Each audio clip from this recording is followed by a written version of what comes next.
다음 세대 멘토링 토크쇼 톡톡포유2 너의 희망이 되어줄게.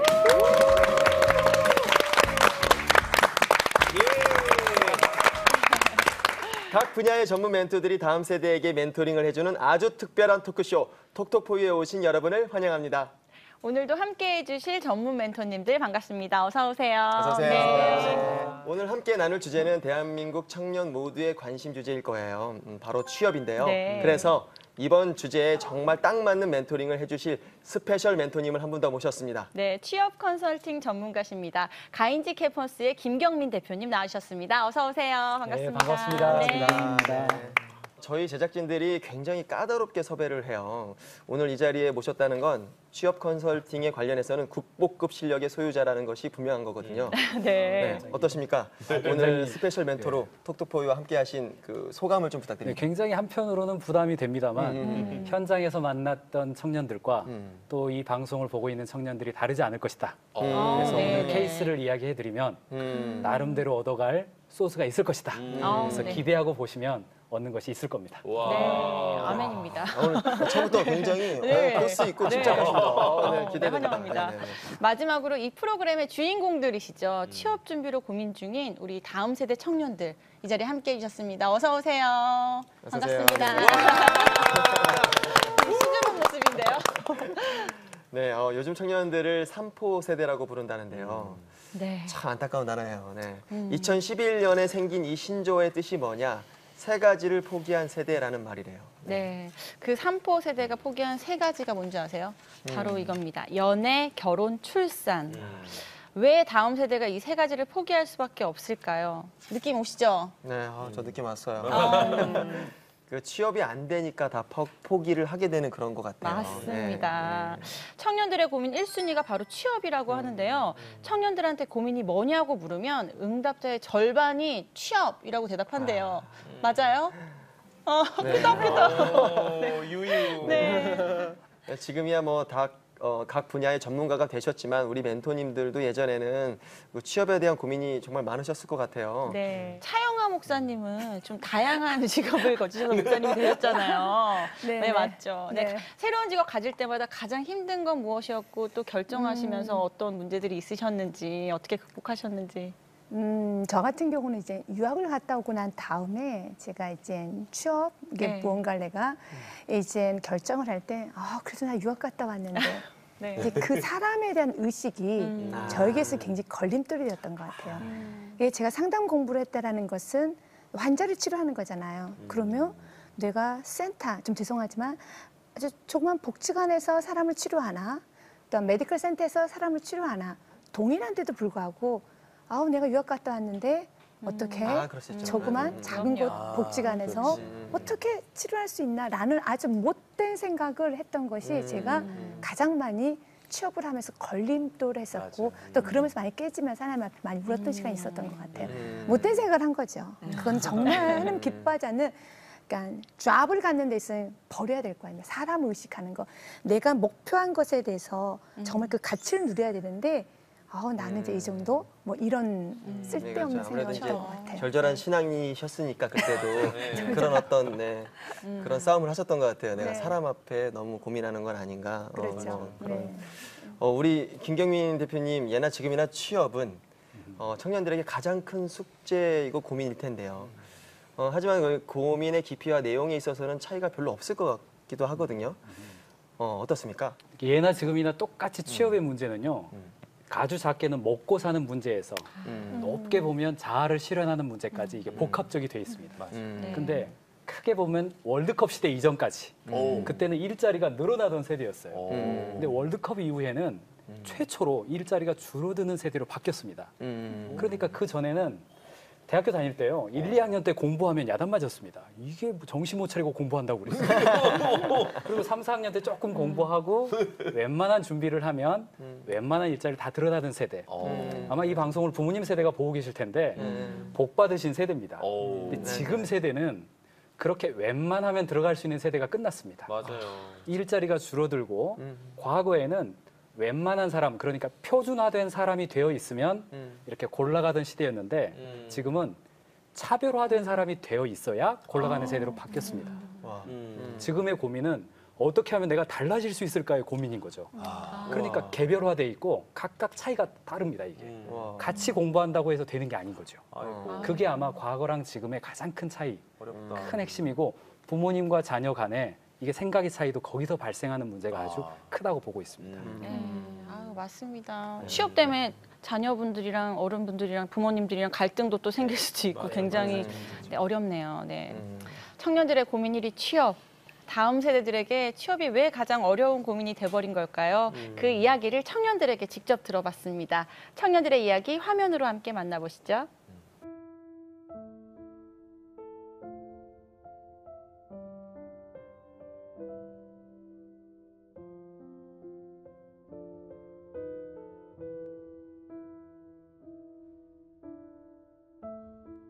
취업이 정말 어려운 시대죠. 안정적인 공무원이나 뭐 회사원 이런 거 하려고 다들 학교에서 전교 1, 2등에서 좋은 대학교 나와도 취업하기 위해서는 2년 반, 2년 정도 취준생의 그 기간을 거치는 걸 보고 아 진짜 요즘 취업하기 어렵구나. 어떤 자격증을 딴다고 해도 자기가 그쪽이랑 관련되지 않은 대로 취업을 한다면 그게 다 소용이 없는 것 같아서 아무래도 좀 혼자서 하기엔 정보가 좀 많이 부족한 거가 제일 큰 것 같아요. 중소기업 같은 데는 찾아보면 갈 데는 많다고 생각을 하는데 하는 업무를 기대하는 그 급여에 비해서 너무 적게 받고 야근도 많이 하고 저녁 있는 삶을 원하는데도 그런 것도 못하고 이러다 보니까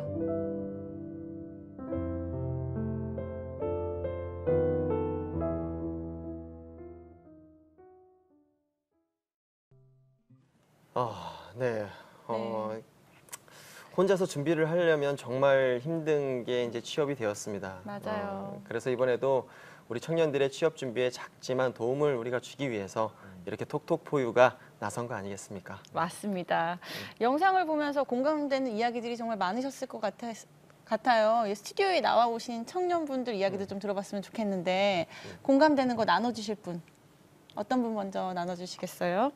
자격증 얘기에 되게 많은 공감을 했는데요. 그 친구들이 이제 취업을 준비하다 보니까 많은 친구들이 자격증을 많이 따더라고요. 근데 저는 아직 확실하게 이걸 해야 되겠다라는 게 없어서 그냥 친구들이 따는 자격증을 보면서 아 나도 저거 따야 되겠다 하면서 약간 확신 없이 그냥 따라가려고 자격증을 따는 게 좀 많아진 것 같아요. 오늘 이 스튜디오에 나온 청년들 중에서 그 무교인 친구가 2명 있다고 네. 들었습니다. 이 CTS 건물에 들어오시기 네, 어디 계세요? 어려웠을 텐데 네. 어디 계세요? 두 분. 여기 두 분. 네네네. 지성아 청년, 성아 씨는 취업에 대해서 뭐가 제일 큰 고민이에요?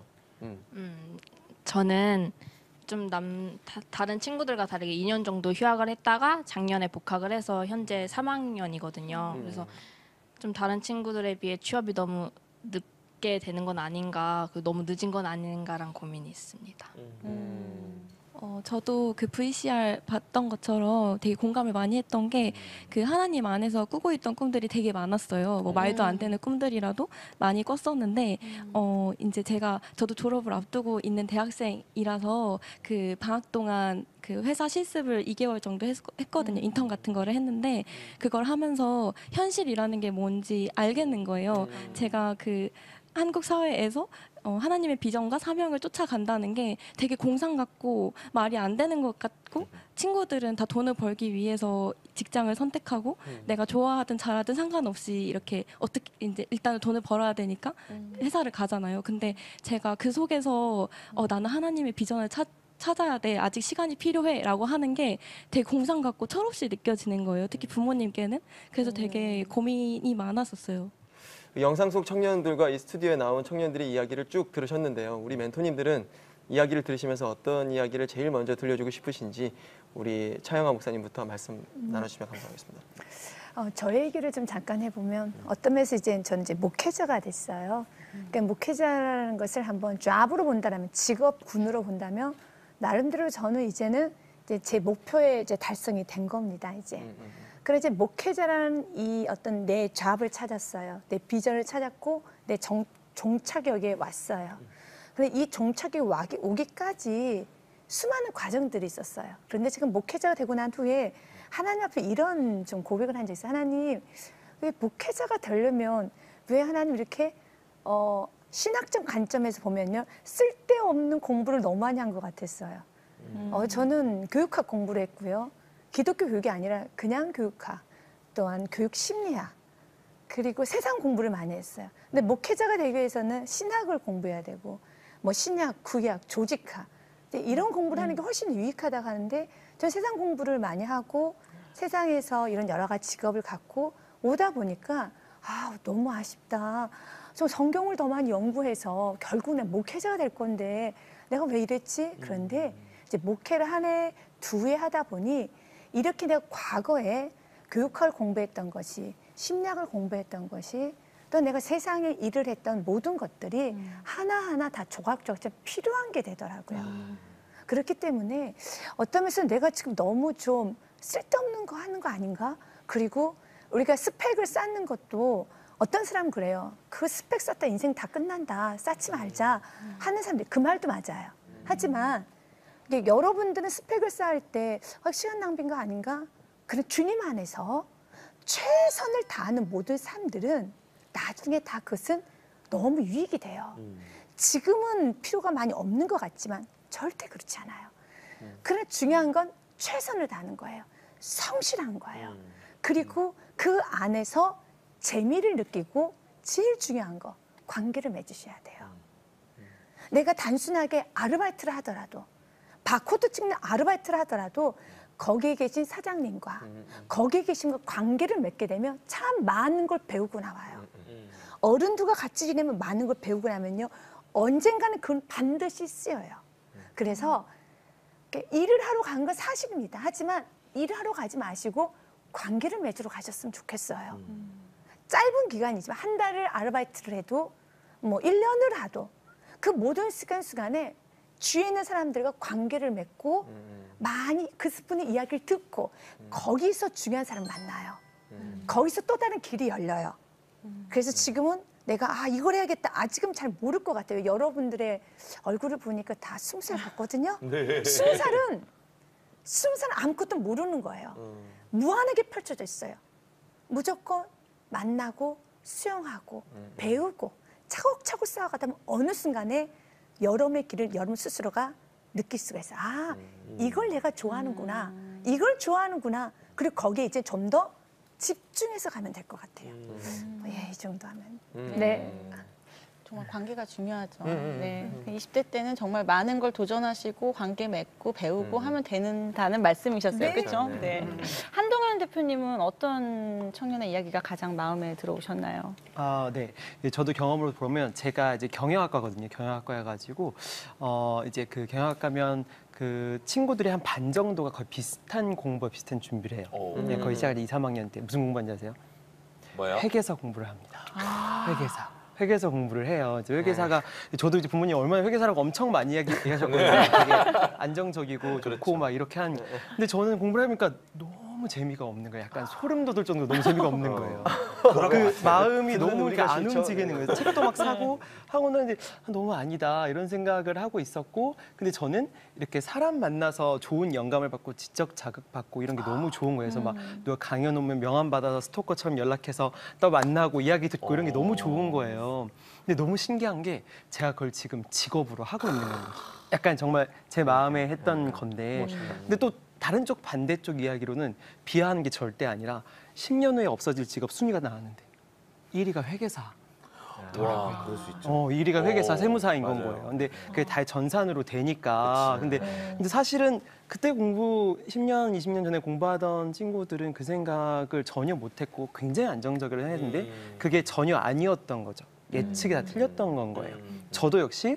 근데 저는 제 마음의 느낌에 충실하지 않았으면 제가 이런 길을 갔을 수도 당연히 있겠죠. 근데 여기서 딱 얘기한 건 뭐냐면 이런 생각과 느낌을 잘 구별할 필요가 있는 것 같긴 해요. 이렇게 취업에 직전에 가면은 마음이 조급해지고 자기의 마음의 소리를 점점 안 듣고 외부의 생각들이 자꾸 주입한, 아까 말씀하신 것처럼 외부 이게 좋다더라, 이거 하면 좋다더라 이런 생각이 자꾸 주입되니까 이 생각이 자꾸 조정당하는 거예요. 근데 조정당한지도 몰라요. 근데 아까 말씀하신 대로 실습 갔더니 마음의 느낌이 느낌이 있더라 이런 얘기를 하셨잖아요. 근데 그건 진짜거든요. 마음속에 있는 느낌들, 마음의 흐름 이런 느낌은 그 누구도 부인할 수 없는 거예요. 자기 마음이 그렇다는데 누가 부인을 하겠었어요. 근데 그 마음에 충실해서 그 마음을 자기가 리스펙트하고 존중해서 마음을 따라서 일을 하다 보면 자연스럽게 가는 게 있는 것 같아요. 그걸 어떻게 할 것이냐? 그건 제가 얘기 못 해줘. 그렇지만 마음을 따라가면 정말 자신은 행복하고 자존감도 세워지고 그 길로 갈 수 있고 정말 열릴 수 있다라는 것은 얘기를 할 수 있는 것 같아요. 우리 김경민 대표님은 청년들의 이야기를 들으시면서 어떠셨어요? 여기서는 우리가 취업이라는 표현을 씁니다만 뒤집어 보면 기업 입장에서는 채용입니다. 그렇죠. 취업도 결국은 취업을 당하는 입장이 있는 거거든요. 그래서 고객 관점에서 기업 관점에서 그러면 채용을 어떻게 볼까? 굉장히 중요한 관점이라고 보는데 저희가 어느 한 유통회사의 면접을 대행해주고 관리하던 때가 있었습니다. 근데 여기는 우리가 학년 파괴 채용을 했어요. 그러니까 대학교 2, 3, 4학년 모두 다 지원하게 만든 거죠. 그래서 한 명씩 이렇게 5분씩 면접을 보기 시작했는데 한 친구가 저희 출입구부터 삽을 들고 들어왔어요. 유통회사의 채용인데 농업도 아닌데 이게 뭐지? 이렇게 하니까 삽을 들고 오는데 정말 입구부터 의자까지 이렇게 삽질하면서 왔어요. 폼을 잡으면서 온 거죠. 그리고 자리에 앉으라고 그러니까 안 앉아도 됩니다. 이러면서 저는 지칠 줄 모르는 체력으로 유통 개발에 저는 헌신하겠습니다. 뭐 이렇게 이야기하는 거예요. 멋지다. 해병대 출신이기도 했어요. 그 친구는 채용을 했습니다. 인상적이네요. 체력 때문에 채용한 게 아니고 자기 자신을 어떻게 보여야 될지를 자기 자신을 팔 줄 아는 지식이 있는 거죠. 한 친구가 더 있었는데 그때 굉장히 오랫동안 기억남는 친구인데 이 친구는 아르바이트를 했다는 거죠.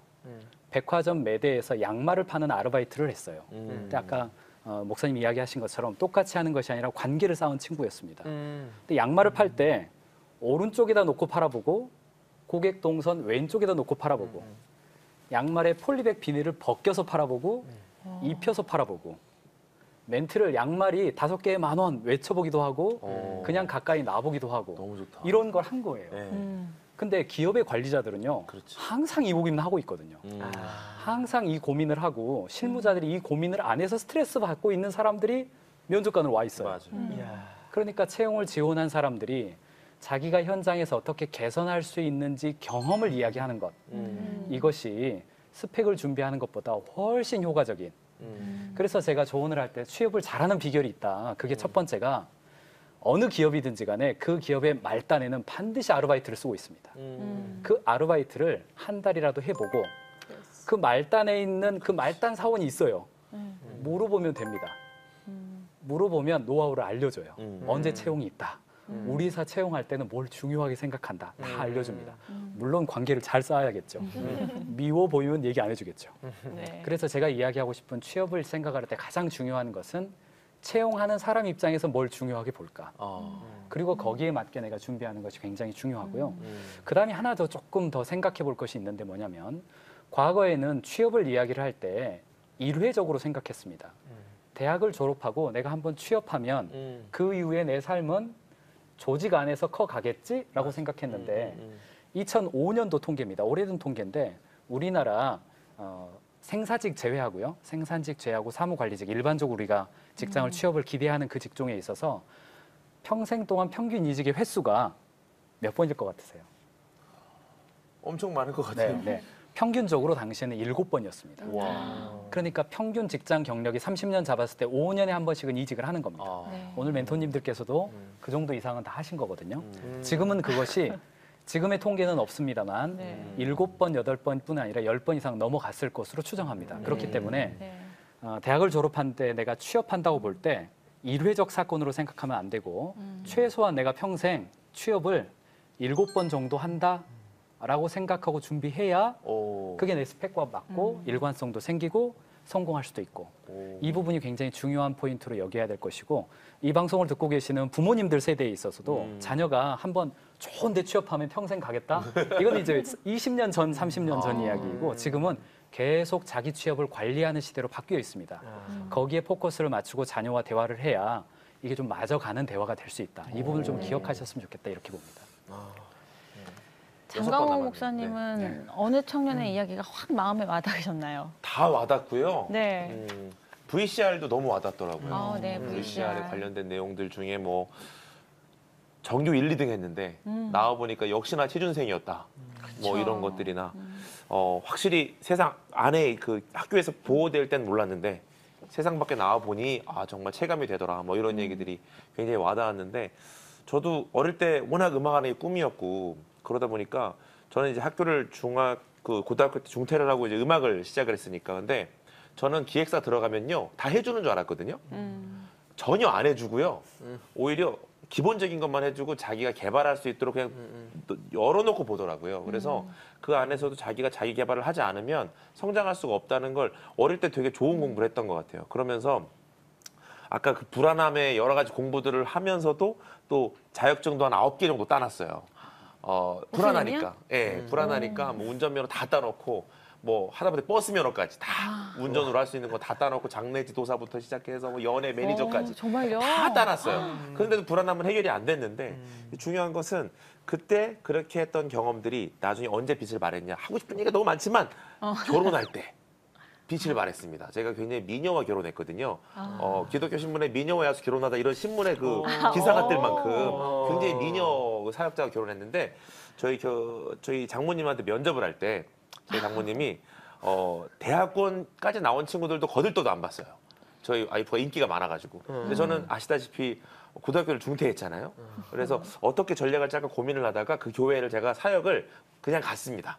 제가 자발적으로 가서 어릴 때 제가 어떻게 살았고 제가 자격증을 몇 개를 땄고 어린 시절 이렇게 제가 자기 개발을 위해서 어떻게 살았고 그리고 나서 군대를 제가 연예인 되고 싶어 하면 군대를 갔는데 물론 문선대는 못 갔지만 군대에서 제가 연극도 하고 막 뮤지컬도 가리키고 찬양대 봉사도 하면서 지금까지 커왔던 과정에 대해서 브리핑을 쫙 했어요. 간증으로. 간증으로. 예. 그래서 나중에 어머님 면접을 할 때는 어머님이 하실 말씀이 없었어요.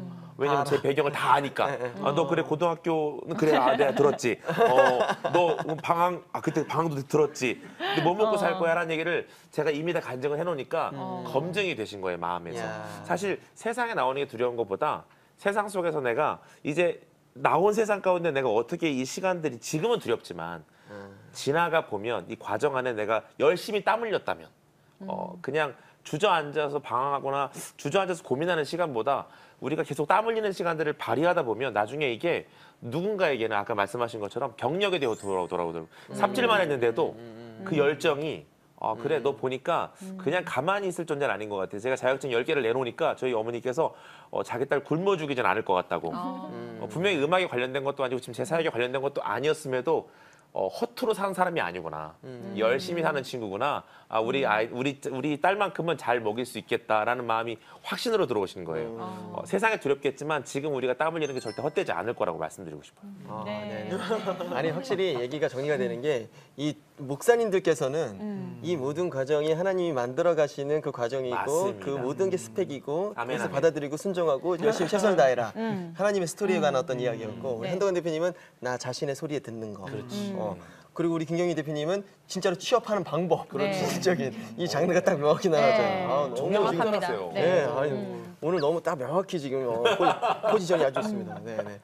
오늘은 특별히 믿는 청년들과 믿지 않는 청년들이 함께 있어요. 이게 정말 특별한 날이에요, 오늘. 네. 그 취업 문제로 고민에 빠진 청년들의 이야기가 톡톡푸 우리 제작진 앞으로 전국에서 도착해 있는데요. 네, 페이스북과 유튜브, 인스타그램으로 배달된 여러분의 사연 함께 나눠보겠습니다. 첫 번째 사연은 페이스북을 통해서 송민아 자매님이 보내주신 사연이에요. 제가 소개해드릴게요.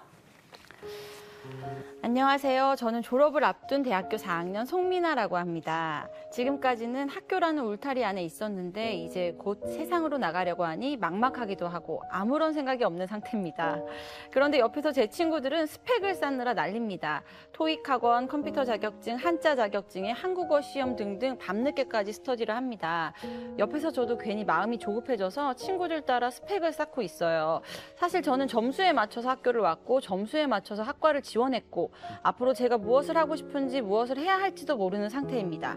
그런데 무작정 친구들이 하는 거에 맞추다 보니 열심히 하게 되지도 않고 시간만 허비하는 것 같아요. 저도 답답한 마음에 하나님께 기도를 하기 시작했습니다. 하나님, 저는 어떤 길로 가야 하나요? 지금 무엇을 준비해야 하나요?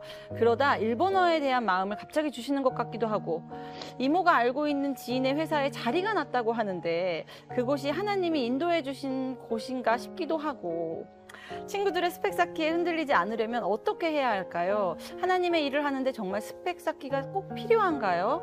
스펙이 성공하는데 얼마나 영향을 미치는지 궁금합니다. 네.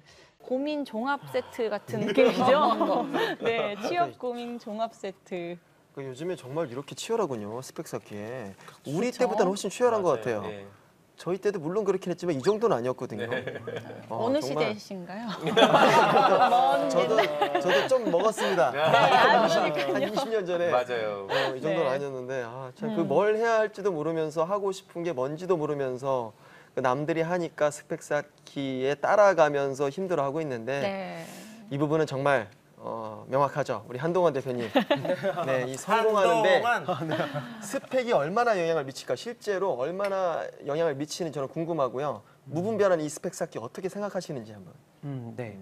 그 사실은 스펙이란 말이 이제 제가 대학교 때부터 생기기 시작해서 이렇게까지 진화된 말인데 사실은 그때는 약간 이런 스펙 쌓는 것도 되게 재미가 있었거든요. 재미가 있고 네. 대외 활동하면 재밌고 그랬는데 지금은 학생들에게 되게 불안을 없애는 행위이지만 더 불안을 가중시키는 약간 목마를 때 소금물을 더 먹는 그래서 이 사람도 안 좋아지고 결과도 안 좋아지는 이렇게 되는 것 같긴 하거든요. 그래서 사실 이 스펙에 대해서 잘 정의할 필요가 분명히 있는 것 같아요. 근데 그렇지만 스펙이 아예 필요하다고 얘기할 수는 없어요. 왜냐하면 취업이라는 것 자체가 어느 한 기업이나 공동체의 기준으로 바라보는 거고 그 기준에 충족시키는 최소한의 조건들이 있기 때문에 이 조건들은 잘 보고 이걸 선택하고 지원하는 자의 책임으로서 채워넣을 필요는 있는 것 같아요. 근데 무엇 할지도 모르고 무분별하게 채워넣는 것은 아까 바닷물 마시는 것처럼 더 큰 갈증만 오게 된다. 그래서 이 기업이 무엇을 원하는지를 명확하게 알 필요가 있다가 첫 번째인 것 같고요. 두 번째는 사실은 이제 전체적인 트렌드나 흐름을 보면은 예전에는 이런 스펙을 보는 트렌드도 있었는데 지금은 이 트렌드 조금 탈스펙화되는 것 같아요. 이제는 오히려 더 스펙을 많이 쌓으면 아까 목사님 말씀하신 것처럼 더 편견을 가지고 바라보는 경우도 많은 것 같거든요. 그래서 그렇기 때문에 본인만의 스펙, 본인만의 스토리, 또 이제 본인만의 이런 물론 강점들을 좀 정형화해서 나타내는 게 되게 중요한 것 같아요. 그래서 저도 회사에서 면접 보거나 이럴 때 이렇게 딱 보다가 눈에 딱 걸리거나 좀 특별한 게 있으면 더 호기심이 가고 호감이 가는 게 분명히 있더라고요. 그래서 전체적인 트렌드가 이런 흐름이라는 것도 잘 알아두시면 좀 좋을 것 같아요. 네네. 네. 우리 김경민 대표님은 네. 저는 아무래도 이제 고객 관점에서 청년들의 고객인 기업 관점에서 가장 실질적인 왜 스펙을 준비하는가? 고객이 원하니까 준비를 하는 거죠. 근데 청년들 입장에서는 어느 고객에 내가 맞출 것이냐 이게 결정이 안 되니까 일단 좀 따놓고 보자. 그래서 이제 스펙이라는 단어가 과거와 달리 약간 부정적으로 느껴지는 건데요. 저는 이제 기업 입장에서 왜 스펙을 요구하느냐? 증거를 요구하는 거거든요. 전에 그랬습니다. 제가 있던 조직에서 중국 진출이 아주 활발할 때입니다. 근데 모든 사람이 저 중국 가고 싶습니다. 뭐 그랬어요. 그리고 실제로 중국에 많은 주재원들을 보냈는데 제가 인사팀장으로서 그러시군요. 그러면 중국을 위해서 뭘 준비하셨어요? 물어보는데 기도하고 있습니다. 뭐 이러는 거죠. 근데 최소한 중국어 공부를 하고 있는 기간이라도 있어야 이 사람이 중국으로 가고 싶어 하는 거구나 라고 에비던스를 갖는 거거든요. 기업 입장에서 그 에비던스를 요구하니까 청년들 입장에서는 스펙을 준비하는 건데 증거는 필요합니다. 증거가 없이 목소리만 높인다고 채용이 되지는 않거든요. 근데 증거냐 스펙이냐 저는 이것은 일관성이라고 봅니다. 근데 일관성이 없이 아까 버스 자격증도 따시고 뭐 잠수함 자격증도 따시고 이렇게 굉장히 다양하게 가면 저는 그 패키지가 좋은 사윗감으로서의 패키지였신 것 같아요. 근데 기업 입장에서는 우리가 원하는 카테고리가 있거든요. 얼마나 이 사람이 우리가 속한 산업과 직종에 관심을 가지고 오랫동안 준비해 왔는가 그 증거로 사실은 종이 스펙보다는 경험 스펙이 가장 중요합니다. 그 산업에 내가 경험을 가지고 뭔가 성취를 이뤄본 경험 그것을 자신이 어필할 수 있는 표현 능력을 갖추는 것 이것이 가장 첫 번째이고 그것을 보조적으로 하는 것이 종이 스펙이 필요하다. 저는 이렇게 생각이 들어지고요. 국가가요, 지금은 국가에서 NCS라고 하는 것을 전면적으로 도입했습니다. NCS는 내셔널 컴피턴시 스탠다드. 그래서 채용을 할 때 이것을 반영하도록 정부 시책으로 경영자들에게 계속 공문을 내려보내고 있습니다. 이게 뭐냐면 스펙을 보지 말고 관련된 역량을 봐라. 그래서 예를 들어서 유통하는 기업에는 이러이러한 역량을 가진 사람을 뽑으세요라고 안내를 해줍니다. 대신 스펙은 보지 마세요. 그 결과 우리나라의 대기업들, S기업, H기업 여기는 이력서에 그런 걸 적지 못하도록 하고 면접만 보는 케이스도 늘어나고 있거든요. 그렇기 때문에 어떤 의미에서는요, 미래 어느 순간이 되면 내가 쌓은 스펙이나 학과 학교를 입사 지원서에 넣지 못하게 될 날이 곧 올 가능성도 있습니다. 국가의 정책대로 흘러간다면요. 그런데 변수는 있기 때문에 제 말씀을 듣고 나중에 책임은 못 집니다. 변화가 있기 때문에. 다만 종이 스펙보다는 경험 스펙을 쌓아가는 것이 중요하다. 이 말씀은 분명히 드리고 싶어요. 네네. 그러니까 이 스펙도 좋지만 그 과정을 통해서 이게 진짜 내 것이 되었느냐가 되게 중요한 포인트인 것 같아요. 네, 저 같은 경우는 미나자매 사연을 읽으면서 제 개인적인 경험이 되게 생각이 났는데요. 저도 보통 다 그렇지 않나요? 점수 맞춰서 대학 가고 점수 맞춰서 학교 정하고 그렇게 갔는데 저도 1학년 때 앞으로 뭐 해 먹고 살지? 나 취업 어떻게 하지? 이 고민이 생긴 거예요. 그래서 저도 굉장히 원서를 다 냈어요. 대학생으로서 할 수 있는 모든 원서를 내다가 다 떨어지고 지원하게 됐던 게 집 앞에 전봇대에 붙어있던 미스 인천대회였거든요. 네. 근데 그 미스 인천대회가 진이 됐는데 되고 나서 제가 처음 딱 들었던 생각이 하나님 감사합니다 하면서 나 이제 인천에서 취직은 할 수 있겠구나. 사무직이나 비서직은 할 수 있겠구나. 이런 생각을 했거든요. 근데 제가 생각했던 그런 그림보다 하나님께서 그 취업이 아니라 더 큰 그림을 저에게 그려주시고 저는 정말 취업 했는데 그 안에 하나님 붙들고 나가니까 하나님께서 더 큰 은혜들로 주시더라고요. 그러니까 취업 중요하지만 사실 취업하면서 그것만 쫓기보다는 정말 자신에 대해서 더 도전하고 나아갈 수 있는 그 은혜들을 기대해 보시면 어떨까 그런 생각이 들어요. 이번에는 두 목사님께 질문을 공통으로 드리겠습니다. 이 미나자매가 하나님의 일을 하는데 스펙 쌓기가 꼭 필요한가요? 라고 질문을 했어요. 이거에 대해서 어떻게 생각하세요? 사실 아까 일관성 말씀하실 때 너무 동의가 됐던 게 뭐냐면 제가 지금까지 해왔던 사역의 이 시간들의 은혜는 일관성이었거든요. 버스 면허가 아니고 제가 PK라는 공동체를 거의 20년 가까이 해오고 있고 교회 안에 이런 문화사역 안에 모던 댄스를 처음 도입했다고 얘기를 들어요. 그래서 그 대학교 논문들 중에 댄스에 관련됐거나 문화에 관련된 곳 가운데 저희 PK 이름이 많아요. 너무 감사한 거죠. 근데 20년 해왔던 시간 때문에 그다음에 뭐가 열렸냐면 어디 가서 원서를 넣어서 제가 교회 부교육자가 되려고 그러면 거의 너무 좋은 조건으로 다 합격이 됐어요. 왜냐하면 20년 동안 네가 살아왔던 그 공동체를 향한 리더십의 그 훈련들이 어디 가서든 인정받는 사람이 된 거예요. 그러니까 이 시간이 없었다면 제가 없었을 텐데 이 20여 년의 시간들을 통해서 어디 가나 장광우 대표, PK 장광우 목사 저 사람은 검증할 만하지 한 영역에서 뭔가 개척을 했고 그렇게 사람들을 이끌었으니까라는 그런 부분들. 그러니까 사실 따지고 보면 그리스도의 은혜라고 하는 차원으로 우리가 접근할 때 하나님께서 나에게 주신 은사들을 일관성 있게 가져가다 보면 길을 여시는데 우리는 취업 정도 생각했지만 아까 말씀하신 대로 우리가 상상할 수 없는 열매의 크기로 말하자면 성경에 보면 씨 뿌리는 자의 열매의 비유가 있고 그 청지기로서 이렇게 양육하고 열매 맺게 하는 것들이 있는데 좋은 땅 영역이 있는 것 같고 가시밭 영역이 있는 것 같은데 뿌려놓고 보면 열매 맞는 부분, 열매를 많이 맺는 부분이 있는 것 같아요. 그걸 잘 청지기로 가꾸어내는 게 좋은 일꾼이다. 전 그런 가치 갖고 일관성 있게 하다 보니까 꽤 괜찮은 것 같아요. 제 생각에, 제 인생이. 네. 맞습니다. 감사합니다. 네. 사영아 목사님. 저는 먼저 하나님은 여러분을 향한 완전한 계획을 갖고 계셔요. 아멘. 그 믿음이 있어야 되는 겁니다. 그러니까 요한일서 5장 4절 말씀에 보면요. 하나님께로 난 자나 모두 다 승리하느니라 라는 말씀이 있고요. 승리는 이것이니 곧 믿음이니라 그랬어요. 세상을 이기는 것은 믿음이 있어야 돼요. 그러니까 어떤 믿음이냐면 하나님이 나를 향한 완전한 계획을 갖고 계셔. 그리고 하나님이 이 세상의 주관자야. 거기서부터 그리스도인들 흔들리지 않거든요. 근데 때로는 그리스도인들도 흔들릴 수 있어요. 왜냐하면 세상이 크게 느껴지거든요. 그런데 그때마다 우리에게 필요한 건 믿음이에요. 생과 사와 화 복은 하나님이 결정하시지.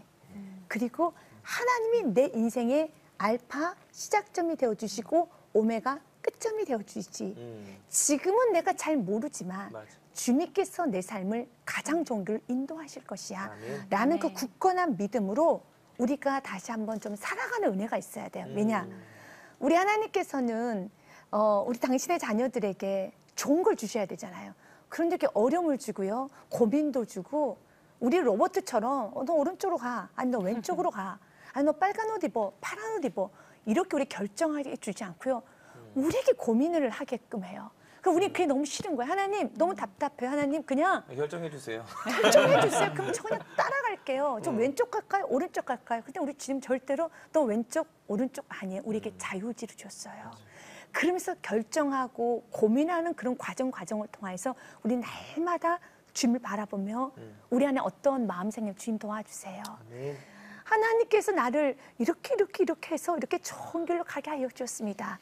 그러면서 땡큐가 하나님 감사합니다. 그런 기도를 하게 되는 거예요. 그래서 저는 이제 믿음을 다시 한번 여러분에게 좀 말씀드리고 싶어요. 이번에는 청년들의 이야기를 들어보겠습니다. 친구의 사연 그리고 멘토님들의 이야기를 들으면서 어떤 생각을 했는지 한번 이야기 나눠주시겠어요? 네, 백가림 자매님. 네, 저는 그 말씀 들으니까요. 저는 제가 고민인 게 하고 싶은 것이 너무 많아서 고민이에요, 사실.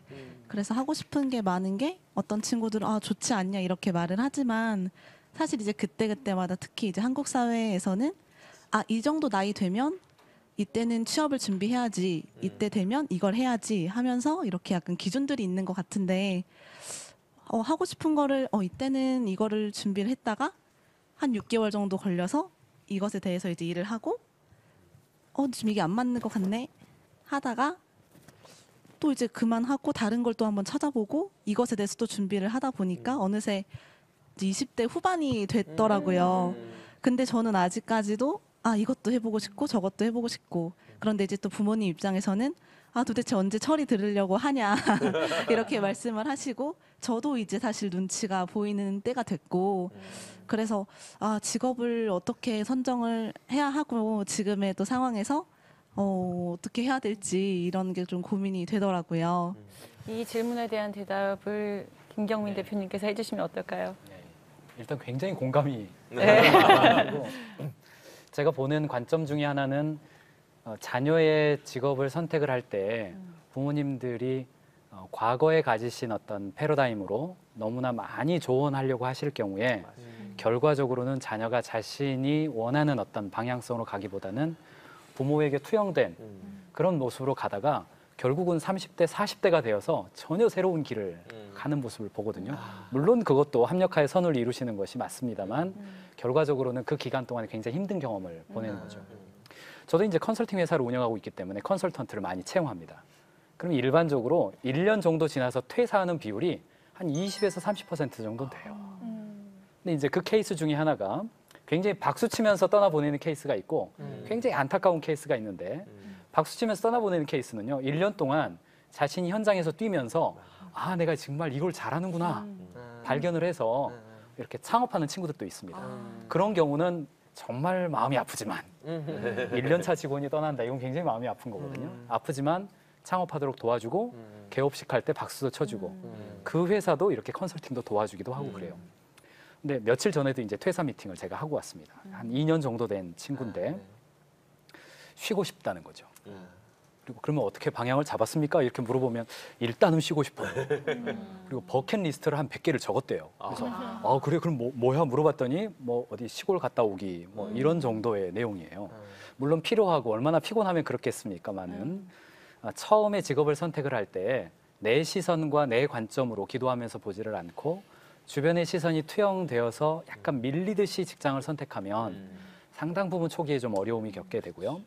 최근에 어떤 통계 조사에 의하면 한 사람의 행복도와 관련돼서 영향을 미치는 요소가 맨 처음 직장이 어떤 문화를 가지고 있었는가 이게 굉장히 큰 영향을 미친다는 조사가 있습니다. 그렇기 때문에 저는 뭐 대기업을 들어가라 큰 회사를 들어가라 그게 아니라 내가 고민해서 내가 주체적으로 고민을 해서 직업을 선택하는 것이 맨 처음 직업을 선택할 때 굉장히 중요한 요소다. 이 말씀 드리고 싶고 한 가지 더는요. 사람들이 이제 직업을 내가 어떻게 살아갈지를 직장을 경험하지 않은 상태에서 다 경험하려고 하는 거, 판단하려고 하는 것이 사실은 그게 좀 말이 안 맞습니다. 이 워렌 버핏이라고 하는 전 세계 부자 1등 아닙니까?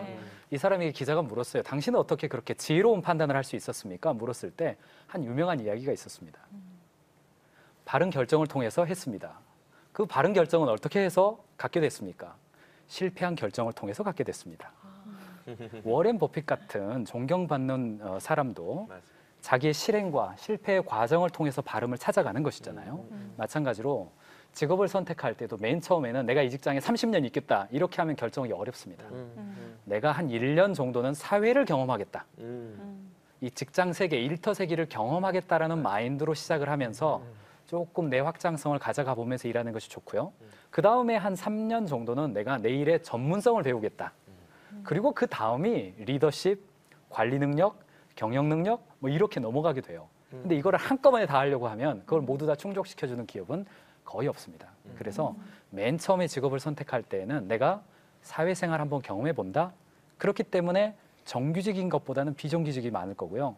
대기업보다는 중견기업이나 중소기업 혹은 요즘 스타트업 이런 기업들이 맨 처음에 우리가 선택해서 내 실력을 갖출 수 있는 그런 좋은 기업이다. 제가 그렇게 이야기 나누고 싶어요. 굉장히 맞는 말이에요. 우리가 처음에 사회에 대해서 알아가는 과정에서 1년을 보내고 또한 3년은 또한 나의 또한 또 어떤 분야 내가 또 무엇을 또 좋아하는 것인가 또 알아가는 그런 시간을 갖고 근데 이것은 나의 입장에서 굉장히 좋지만 반대로 기업의 입장에서 보면은요 굉장히 손해거든요. 1년 지나고 또 날 사람이거든요. 그래서 우리 그리스도인들은 이것도 굉장히 좋지만 내가 1년을 있든 한 달 있든 최선을 다하는 것은 반드시 기억해야 돼요. 이것은 우리가 정말 취업의 문제를 해결하기 위해서는 사회 모두가 다 건강해져야 돼요. 내가 오늘 하루는 그래서 우리 주님 우리에게 말합니다. 충성이에요. 충성 기본이에요. 그래서 그 부분은 좀 한번 좀 언급을 하고 좀 갔으면 좋겠습니다. 그래야지만 어느 입장에서 봐도 최선 다 1년을 하고 가더라도 최선을 다했었을 때 거기서 또 관계를 맺고 또 뭔가 도움도 받고 그러는 것이지 내 것만을 찾아서 가기 시작하면은요 이젠 복을 못 받아요. 네, 우리 송민아 자매를 비롯해서 취업 문제로 고민하고 있는 이 땅의 모든 청년들이 이 시간을 통해 작은 소망과 위로를 받을 수 있었으면 좋겠습니다. 톡톡포유에서는 SNS를 통해 여러분의 고민 사연을 받고 있습니다. 홈페이지, 페이스북, 유튜브, 이메일이 24시간 열려 있고요. 방송에 채택되신 분들께는 선물도 드리니까요. 여러분의 사연 많이 보내주세요. 하나님을 영화롭게 해드리면 하나님이 우리의 삶을 축복하시고 인도해 주십니다. 네, 아멘. 그 은혜가 이 방송을 보는 모든 청년들에게 동일하게 부어지기를 기도하는 마음으로 오늘 위로 찬양은 제가 한번 불러보도록 하겠습니다. 너무 좋다. 네, 다들 그러셨겠지만 첫 회부터 저는 박지원 씨 찬양 너무 듣고 싶었거든요. 근데 오늘 위해서 기다리신 거예요. 네, 박지원 씨의 찬양 주를 높이기 원합니다. 박수로 청해 듣겠습니다. 우!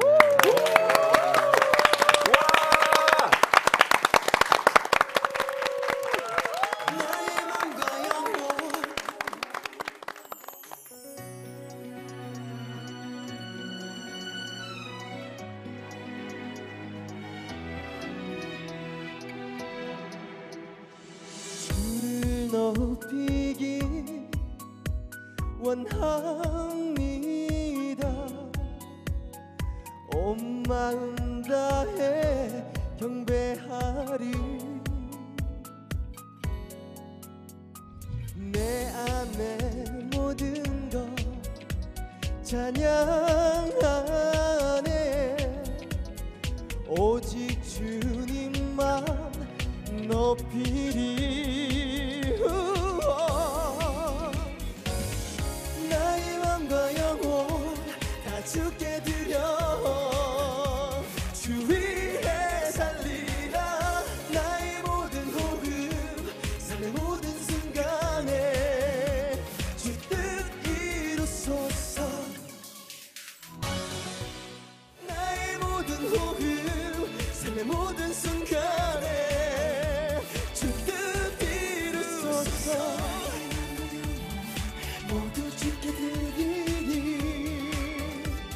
주위